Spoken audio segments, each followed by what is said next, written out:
the features of our new whiteboard is the Infinite Canvas. To access the Infinite Canvas, what I do is I take my stylus and I can write all the way to the bottom. From there, I just take my finger and drag all the way up and down. Again, this is the Infinite Canvas. I also can add other content to the whiteboard.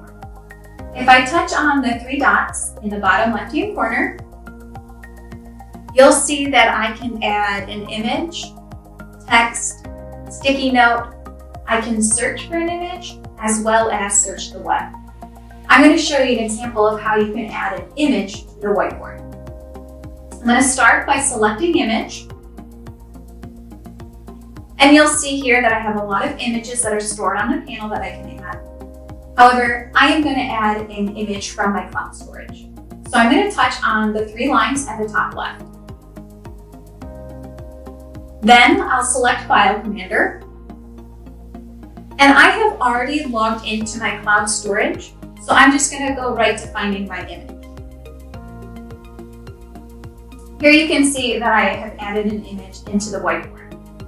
With this image, I can copy, I can cut it, I can crop it, as well as lock it into place. So again, that is how you can add an image to your whiteboard. The last feature of our new whiteboard is the ability to change the settings on it. So in the bottom right-hand corner, you will see the settings button. Here is where I can turn on and off object recognition. I can also turn on and off the action hints, as well as adjust the default settings. So if I touch on the default settings, you can see that I can change the default background on the whiteboard. I can change the default smooth pen, as well as far as its color and its thickness, as well as the default highlighter. I can change the thickness as well as the color. Those are some of the new features of our whiteboard.